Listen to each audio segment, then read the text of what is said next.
اسماعیل بقائی کے ایک جملے نے مشرق وسطی کی نئی کشمکش کا نچوڑ پیش کر دیا ہے۔ بقائی کا کہنا ہے کہ امریکہ نے مفاہمتی یادداشت کی 14 شقوں کو مسخ کیا اور شق نمبر 5 میں دی گئی مدت پوری ہونے سے پہلے ہی وعدہ توڑ دیا۔ ایران کا دعویٰ ہے کہ امریکہ نے طاقت کی سیاست کو ترجیح دی، جبکہ واشنگٹن کا موقف ہے کہ ایران نے جنگ بندی کی یقین دہانیوں پر عمل نہیں کیا۔ یہی اختلاف آج پورے بحران کی بنیاد بنا ہوا ہے۔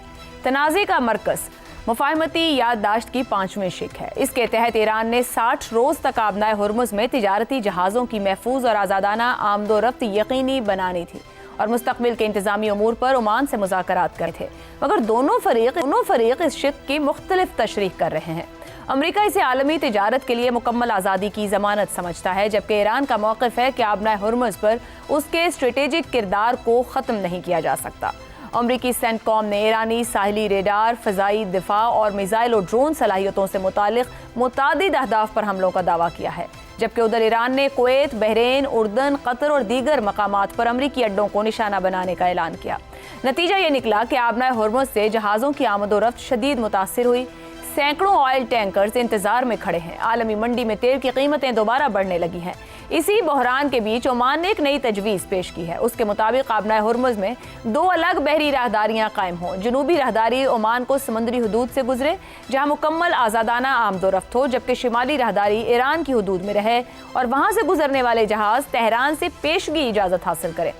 بظاہر یہ ایک مصالحتی فارمولہ ہے، مگر ایران کے بعض حلقے اسے امریکہ کی بالواسطہ خواہش قرار دے رہے ہیں، جس کا مقصد آبنائے ہرمز پر ایران کی اسٹریٹجک برتری کو کم کرنا ہے۔ دوسری طرف پاسداران انقلاب یہ سمجھتے ہیں کہ آبنائے ہرمز ایران کا سب سے مؤثر تزویراتی اثاثہ ہے۔ یہی وجہ ہے کہ ایران اس کارڈ کو آسانی سے چھوڑنے پر آمادہ دکھائی نہیں دیتا۔ تاہم سوال یہ ہے کہ کیا یہ حکمت عملی سیاست ہے یا ضرورت سے زیادہ نظریاتی سوچ؟ حالیہ بحران میں ایران کو وہ وسیع بین الاقوامی ہمدردی حاصل نہیں ہے جو کھلی جنگ کے دوران دکھائی دے رہی تھی۔ اب زیادہ تر عالمی طاقتیں کشیدگی کم کرنے، توانائی کی سپلائی بحال رکھنے اور مذاکرات کی واپسی پر زور دے رہی ہیں۔ آخرکار پائیدار حل اسی وقت ممکن ہوگا جب دونوں فریق لچک دکھائیں۔ امریکہ کو معاہدوں پر اعتماد بحال کرنا ہوگا اور ایران کو عالمی بحری تجارت کے عملی اقدامات کرنا ہوں گے جو اس کے تحفظات اور دنیا کی اقتصادی ضروریات دونوں میں ہی توازن پیدا کر سکے۔ یہی راستہ مشرق وسطی کو ایک نئے بحران سے بچا سکتا ہے۔ اسی پر گفتگو رکھیں گے پروگرام کے پہلے حصے میں۔ اب سے کچھ دیر پہلے صدر ٹرمپ نے بھی گفتگو کی ہے اور سوالوں کے جواب میں یہ کہنا ہے کہ آبنائے ہرمز کا کنٹرول امریکہ سنبھالنے جا رہا ہے۔ وہ اس کا تحفظ بھی کریں گے اور کنٹرول سنبھالنے پر چارج بھی کریں گے، یعنی کہ ڈالرز بھی وصول کریں گے۔ اسی معاملے پر گفتگو رکھیں گے کہ یہ صورتحال اور حالات کس جانب بڑھ رہے ہیں۔ پروگرام کا سوال آپ سبھی کے لیے۔ آبنائے ہرمز مفاہمتی یادداشت خطرے میں، کیا صرف بحری راستے کا تنازع یا مشرق وسطی میں کنٹرول کی جنگ بننے لگی؟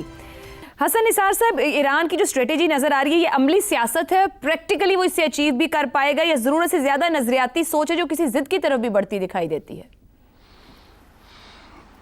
لکھا ہوا سوال سامنے ہو تو پھر اس کو پڑھنے کی ضرورت نہیں ہے۔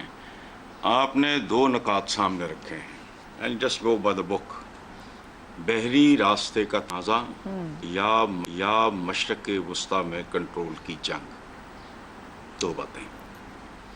احمد فراز کا ایک شعر ہے جو ان پڑھوں کو بھی یاد ہے، غم دنیا میں غم یار بھی شامل کر لو، نشہ بڑھتا ہے شرابیں جو شرابوں میں ملیں۔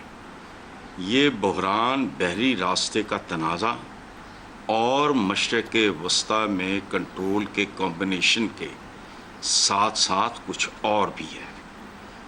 یہ کچھ اور جو میں کہہ رہا ہوں اس کی میں تفصیل میں ہرگز نہیں جاؤں گا، تھوڑا انتظار کر رہو، اللہ نہ کرے وہاں تک نوبت جائے، بس۔ ٹھیک ہو گیا۔